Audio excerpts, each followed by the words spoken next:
तो आज हमारा नया चैप्टर कौन सा है? Ratio and proportion. क्या होता है रेशियो? अनुपात। कि किस रेशियो में हमने किस चीज को डिवाइड किया, किस रेशियो में हमने किस चीज की तुलना की। क्या होता है रेशियो? एक प्रकार का कंपैरिजन। क्या होता है? Comparison. It is said that if we compare two number in a fixed ratio, किसी नंबर को अगर हम कंपेयर करें, किसी क्वांटिटी को हम कंपेयर करें और जब वो स्मॉलेस्ट फॉर्म में लिख जाएगा तो उसे हम क्या कहते हैं? मतलब स्मॉलेस्ट फॉर्म क्या है? जब तक उसको हम कैंसिल करें कैंसिल हो, जब तक उसकी सिंपलेस्ट फॉर्म में फ्रैक्शन ना बने तब तक हम उसको फ्रैक्शन बनाएं, इसे हम कहते हैं रेशियो। ठीक है, जैसे कोई फ्रैक्शन है लिखी है a अपॉन b के फॉर्म में, किसके फॉर्म में लिखी है? a अपॉन b के फॉर्म में, तो इसे हम क्या कहते हैं? फ्रैक्शन कहते हैं। कोई डाउट नहीं है? नंबर तो है लेकिन कौन से नंबर है ये? फ्रैक्शन के फॉर्म में नंबर है। ठीक है, अगर हम लिख दे a/b तो ये क्या बन जाएगा? रेशियो बन जाएगा। क्या बन जाएगा? रेशियो बन जाएगा। कोई दिक्कत नहीं है। तो तुमने अंतर किया कि रेशियो फ्रैक्शन में क्या अंतर है। अगर फॉर्म फ्रैक्शन को हम एक बड़े फॉर्म में भी लिख सकते हैं, जैसे a अपॉन b है, मान लो नंबर है 5/10, 5/10 है, फ्रैक्शन है ये। अगर हम इनका रेशियो लिखेंगे तो क्या लिखेंगे? 1:2। क्या लिखेंगे? 1:2। क्यों लिखेंगे? 1/2 की फॉर्म ली इसने, फॉर्म ली तो सबसे सिंपलेस्ट फॉर्म उस फ्रैक्शन का क्या होता है? रेशियो। समझे? किसी फ्रैक्शन का सबसे सिंपलेस्ट फॉर्म ही क्या कहलाता है? रेशियो। आगे बढ़े? ठीक है, नोट कर लो। जब हम आगे बढ़े तो जब हमने फ्रैक्शन से इसको कंपेयर किया, किससे कंपेयर किया? फ्रैक्शन से। जब हमने लिखा a upon b, a upon b लिखा तो इससे हम फ्रैक्शन में क्या कहते थे? न्यूमरेटर और इसे डिनोमिनेटर। कोई दिक्कत नहीं है। तो ये कौन सा टर्म है? First term, second term. कौन सा टर्म है? फर्स्ट टर्म और सेकेंड टर्म। तो इसको हम क्या कहते हैं? एंटीसीडेंट। क्या कहते हैं? एंटीसीडेंट।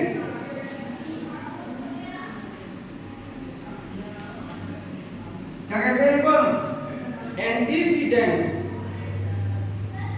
और दूसरे वाले को कंसीक्वेंट।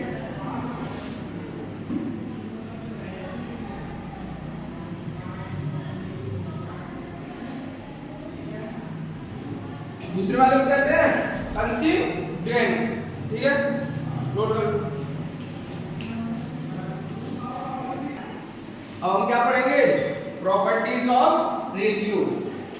कुछ रेशियो की प्रॉपर्टी है। फ्रैक्शन की भी प्रॉपर्टी थी कुछ, तो रेशियो की भी होगी। तो सबसे पहली प्रॉपर्टी क्या है? a² is the duplicate ratio of a/b। देखो पहली property, a²b² is a duplicate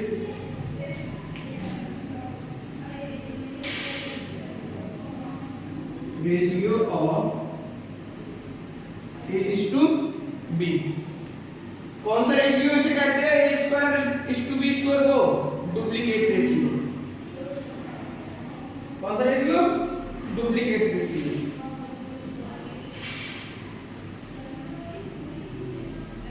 a³ is a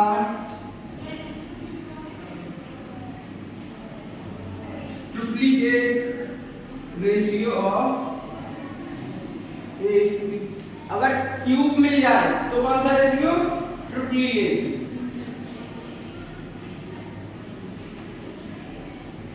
under root a/√b is a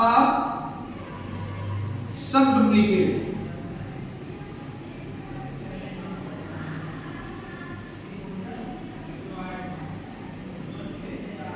sub duplicate होगा ये। और अगर √q हो, मतलब शॉर्ट इंडाइसेस पढ़े होंगे आपने, जब पेयर किसका निकले 3 का, तो हम क्या कहते हैं, सब ट्रिप्लिकेट रेशियो।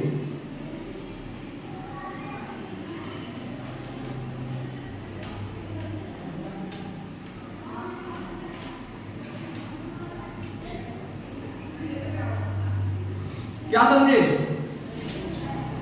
जब a/b का रेशियो हो तो उसे हम कहते हैं duplicate ratio of a/b।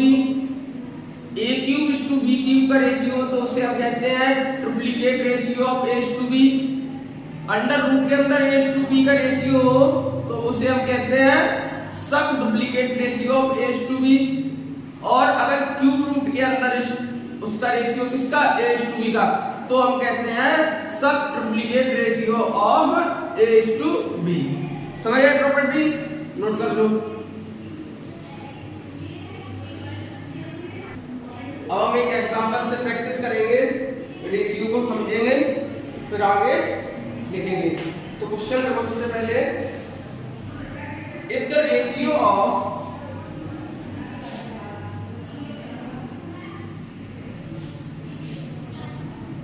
P/Q is 3:4। मतलब क्या हुआ, P और Q का रेशियो कितना है, 3:4, एंड Q/R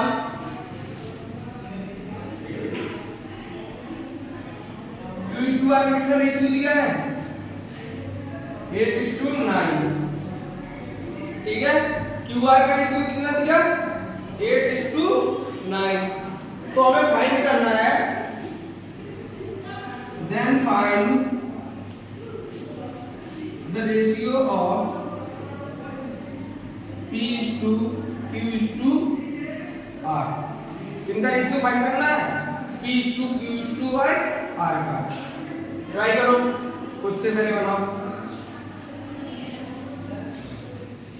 P का रेशियो हमें पता है 3 है, Q के रेशियो तुम्हें क्वेश्चन में 2 गिवन है। तो सबसे पहले अगर हम देखें, P/Q का मतलब क्या हुआ, 3/4। फ्रैक्शन फॉर्म में लिख दिया, कोई दिक्कत नहीं है। और Q/R क्या लिखेंगे हम, 8/9। क्या लिखेंगे, 8/9। परेशानी नहीं है। तो जब हमने देखा कि Q 2 है, कितने हैं, 2, 4 भी है और 8 भी है, तो या तो हम इसको 8 बना लें या तो इसको 4 बना दें। अगर हम इसको 8 बनाएंगे तो ऊपर 2 से मल्टीप्लाई, नीचे भी 2 से मल्टीप्लाई, सेम करना पड़ेगा ना, रेशियो मतलब बराबर। और सबसे सिंपलेस्ट फॉर्म, इससे सिंपलेस्ट फॉर्म तो बनती नहीं, 3/4 से 3/4 से सबसे सिंपलेस्ट फॉर्म तो बनती नहीं। तो हमने उसमें एक स्टेप बढ़ा दिया और 2 से मल्टीप्लाई कर दिया, तो क्या बनेगा इसका, 6/8। तो Q की वैल्यू क्या सेम हो गई, हो गई। अगर हम Q को 4 बनाते तो यहाँ पे कितना हो जाता, 4:9/2, 4:9/2, वो थोड़ा डिस्टर्बिंग होता। तो P/Q/R का रेशियो क्या बनेगा, 6:8:9। तुम्हें P की वैल्यू नहीं मिली, R की नहीं मिली, तुमने R वाले रेशियो में कोई तुमने छेड़खानी नहीं की, इसलिए R की वैल्यू सेम मिली। Q को तुमने सेम बनाया दोनों में, इसीलिए P वाले रेशियो में तुमने 2 से मल्टीप्लाई किया, उसकी वैल्यू 3 बन गई। जब हमें किसी भी मिक्स्ड का रेशियो निकालना होगा तो सबसे पहले हमें सेम बनाना होगा, उनका रेशियो भी सेम बनाना पड़ेगा। चाहे वो 2 से मल्टीप्लाई करें, चाहे 3 से मल्टीप्लाई करें, चाहे 4 से मल्टीप्लाई करें, ठीक है। तो जब हमने सेम बनाया तो देखा कि नया रेशियो हमारे पास क्या आया 6:8:9। यही आपके सवाल का आंसर है, चेक कर लो। सिंपल क्वेश्चन है, अकॉर्डिंग टू क्वेश्चन करना है हमको सॉल्यूशन, बिल्कुल कठिन क्वेश्चन नहीं है। हमें गिवन क्या क्या है, a/b दिया है, b/c दिया है एंड c/d दिया है। हमें नया रेशियो किसका फाइंड करना है, a/d का। किसका करना है, a/d का फाइंड करना है। तो सबसे पहले हम देखें a/b है 3/4, b/c है 5/6, c/d है 11/9। कोई दिक्कत परेशानी नहीं है। अगर हम आगे बढ़े और सोचे, थोड़ा आगे बढ़े और क्वेश्चन में ही सोचे कि हमें रेशियो किसका फाइंड करना है, a/d का, और a है ऊपर और d है नीचे, b ऊपर b नीचे, c ऊपर c नीचे। न्यूमरेटर और डिनोमिनेटर का कांसेप्ट बना। तो अगर हम इनका मल्टीप्लाई करते हैं आपस में तो b से b कैंसिल, c से c कैंसिल, हमारे पास क्या बचेगा, केवल a/d की वैल्यू बचेगी। अगर हम कर दें a/b into b/c into c/d cancel करेंगे तो हमारे पास क्या बचा, a/d केवल बचा। ये हमें निकालना, रख दो वैल्यू, क्या क्या रखनी है हमें, a/d की क्या वैल्यू है हमें 3/4, b/d की 5/6 और c/d की 11/9। तो अगर हम देखें तो केवल एक वैल्यू कैंसिल हुई, 3 या 9। यहाँ पे तो b/d cancel, c/c cancel, variable same थे। यहाँ पे अगर कॉन्सोनेंट सेम होते तो वो नंबर भी कैंसिल आउट हो जाते, लेकिन कॉन्सोनेंट तो सेम नहीं है, तो क्या कैंसिल होंगे, नहीं होंगे। कॉन्सोनेंट के जो फैक्टर होंगे, मल्टीपल होंगे, उनका जो रिलेशन होगा वो कैंसिल हो जाएंगे, पूरा नंबर तो कैंसिल होगा नहीं। तो क्या बना,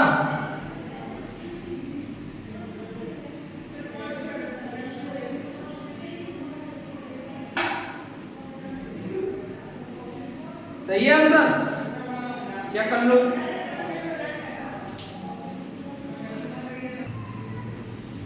नया टॉपिक अगर हम देखें, हमने चैप्टर का नाम लिखा है रेशियो एंड प्रोपोर्शन। रेशियो का हमने 2 सवाल कर लिए, कुछ समझ में आया रेशियो क्या होता है, 10%, 20%, पूरी एक्सरसाइज करेंगे आएगा 80%, 90%। तो अगला टर्म बचा हमारा प्रोपोर्शन। प्रोपोर्शन क्या होता है, जब हम फ्रैक्शन पढ़ते थे तो इक्वालिटी ऑफ फ्रैक्शन को क्या कहते थे हम, इक्वल फ्रैक्शन कहते थे। अगर 2 फ्रैक्शन इक्वल हो जाए तो हम उनको कहते थे दीज आर इक्वल फ्रैक्शन। अगर रेशियो इक्वल हो जाए तो क्या कहेंगे, प्रोपोर्शन। हेडिंग डाल के लिख लो, द इक्वालिटी ऑफ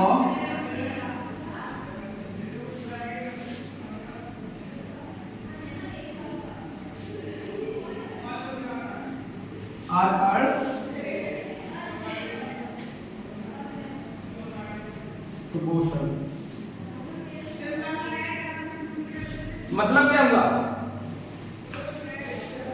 a/b बराबर हो जाए b c/d के। ये तो फ्रैक्शन फॉर्म में लिखा है सर,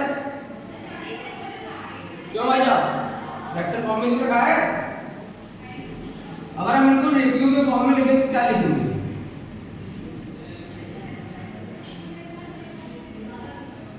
ये बीच में देखो डबल डॉट, ये किसका साइन है, प्रोपोर्शन का, और ये किसका साइन है,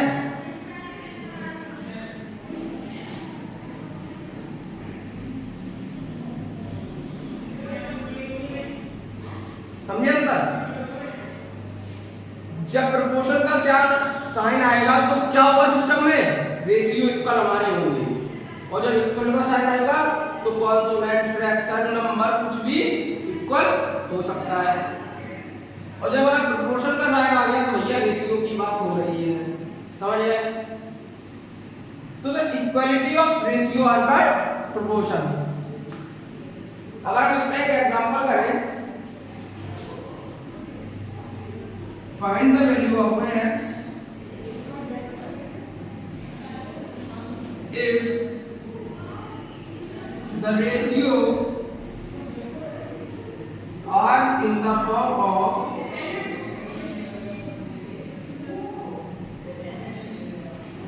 x is to 7, 14 is to 3। निकालो सॉल्यूशन। रेशियो हमारी किसमें गिवन है? x is to 7 proportion 14 is to 3 में। तो हम इसकी तो कोई हमने अभी सीखी नहीं है विधि, इसका कोई मेथड हमने सीखा नहीं है कैसे करना है, तो हम इसको किसमें चेंज कर देंगे? फ्रैक्शन के फॉर्म में। जब फ्रैक्शन के फॉर्म में चेंज करेंगे तो हम क्या लिख देंगे? इक्वल टू का साइन लगा देंगे।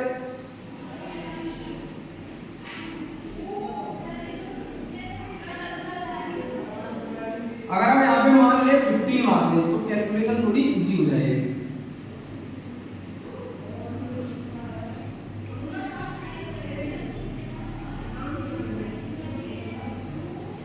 x बराबर कितना आ गया?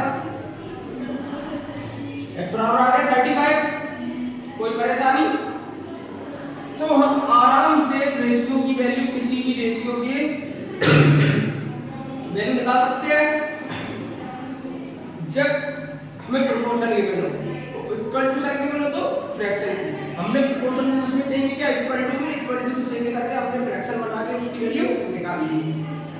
नोट कर लो। क्वेश्चन सिंपल है, क्वेश्चन कंसेप्चुअल है। हमें क्वेश्चन में क्या करना है, अगर आप समझ गए तो क्वेश्चन का आंसर आप निकाल देंगे। क्वेश्चन में हमें रेशियो निकालना है पैसे का और रुपए का। तो पैसे और रुपए का कभी रेशियो नहीं निकलेगा। या तो पैसे को रुपए में कन्वर्ट करो, रुपए को पैसे में कन्वर्ट करो। मींस सबसे पहले क्या बोला था? यूनिट सेम होनी चाहिए तब उनका कंपैरिजन होगा। डेफिनेशन में बोली थी कि if the unit of quantities is same then we can compare the quantities। मतलब क्या होगा? यदि हमारे पास सेम यूनिट की क्वांटिटीज है तो हम उनको कंपेयर कर सकते हैं। तो 20 पैसे इनको रुपए में बनाएगा तो डेसिमल वगैरह आएंगे तो थोड़ी प्रॉब्लम है। तो अगर हम इसको बनाए पैसे में आराम से बना सकते हैं। 1 रुपए बराबर कितने पैसे होंगे? 100 पैसे। रिलेशन याद करना। 1 रुपए में कितने पैसे होते हैं?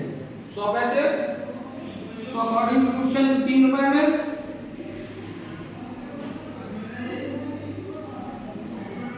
कितने पैसे हुए? 300 पैसे हुए। 3 रुपए में 300 पैसे हुए।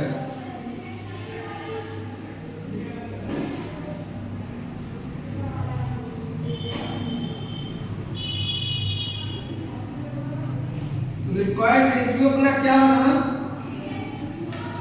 क्या बना?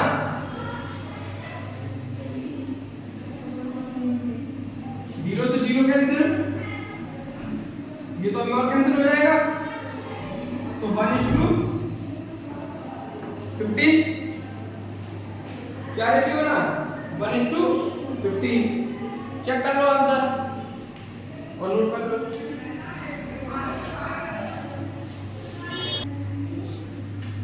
क्वेश्चन है सैलरी पर और उनके कंपैरिजन पर। निकालो मेरे क्वेश्चन, खुद से सॉल्व करें, खुद से सॉल्व करें, क्वेश्चन को बनाएं, खुद से पहले क्वेश्चन की प्रैक्टिस करें। कर लो जल्दी से। क्वेश्चन पढ़ो।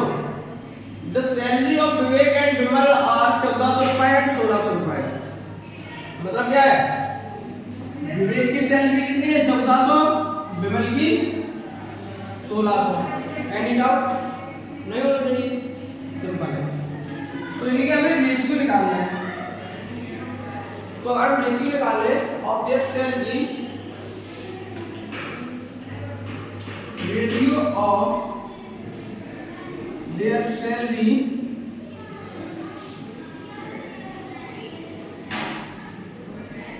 किनकी रेशियो निकालते हैं?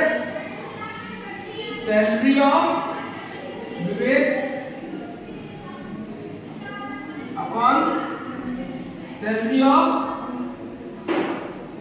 विमल, दो लोगों की सैलरी है, रेशियो मतलब डिवाइड कर देंगे। तो क्या आया? 1400 बटे 2 जीरो का तुम कैंसिल करो 2 से, तो 7/8। अब तुम समझो इसमें क्या बात है, इसका फील समझो।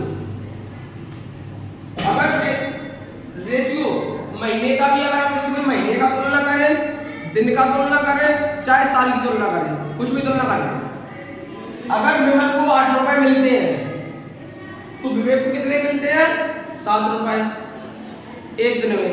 अगर महीने में देखा, अगर विमल को 8 रुपए महीने में मिलते हैं तो विवेक को कितने मिलते हैं? 7 रुपए। कोई परेशानी? समझे?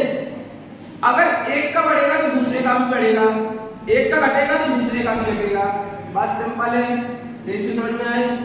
क्वेश्चन को नोट कर लो, क्वेश्चन को रीड करो और क्वेश्चन को खुद से ट्राई करो, खुद से इंप्लीमेंट करो क्वेश्चन को। क्या है question? If the ratio of number of boys and number of girls in a school, number of boys means number of girls का रेशियो गिवन है। किनका रेशियो गिवन है? नंबर ऑफ बॉयज और number of girls का। तो लिख ले, सबसे पहले यही से शुरुआत कर लें।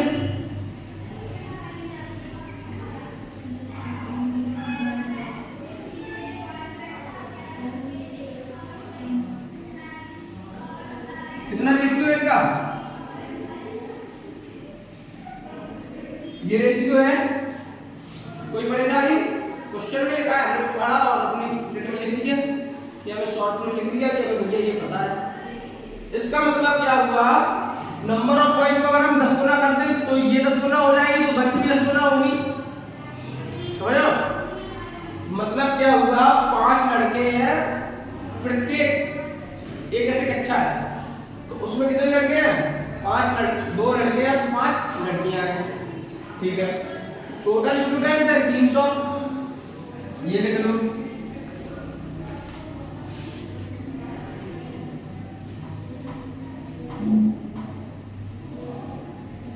साढ़े 300। ठीक है, तो find the number of girls in a school. हमें लड़कियों की संख्या निकालनी है। कितनी संख्या निकालनी है? लड़कियों की संख्या। तो सबसे पहले हम क्या करेंगे? फॉर्मूला लिखो। चाहे नंबर ऑफ गर्ल्स निकालने का फॉर्मूला लिखो, चाहे नंबर ऑफ बॉयज निकालने का फॉर्मूला लिखो। रेशियो ऑफ गर्ल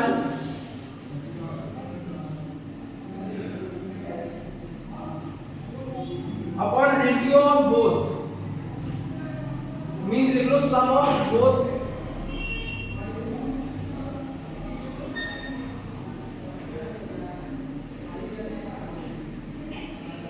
इनटू कितने से? Total number of students. यहाँ पे टोटल नंबर ऑफ स्टूडेंट कितने हैं? 350 क्वेश्चन में गिवन है। तो रेशियो ऑफ गर्ल्स कितना है? 5। दोनों का सम कितना होगा? 7।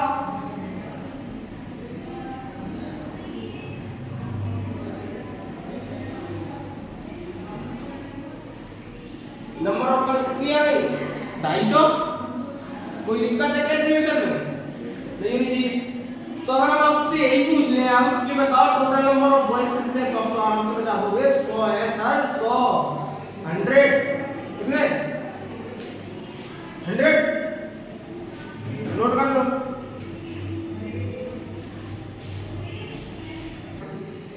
एक इंपॉर्टेंट नोट है जो हमें याद रखना है कि कोई अमाउंट है अपने पास ए, कोई अमाउंट है, उसे हमने कितने बांटा? P और Q में बांट दिया। किस रेशियो में बांटा? Q और X और Y में बांट दिया। एक अमाउंट A को P और Q को बांटा, किस रेशियो में बांटा? X और Y के रेशियो में बांटा। तो हमने तुमसे पूछा बताओ P के पास कितना पहुंचा और Q के पास कितना पहुंचा, तो तुम कैसे बताओगे? Q का रेशियो कितना है x, एक अमाउंट A है, A अमाउंट है, P और Q में बांटना है, तो तुमने बांट दिया x और y रेशियो में। कौन से रेशियो में बांट दिए? x और y रेशियो में बांट दिए। तो P के पास कितना रेशियो है x, पूरा रेशियो कितना होगा x प्लस y, किसका रेशियो है A का, तो ये क्या हो गया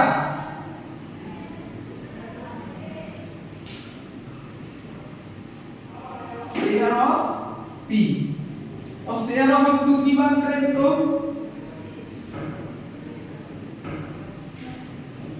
इनका रेशियो अपन पूरा रेशियो इनटू कितना है A। ठीक है, बात समझ में आई?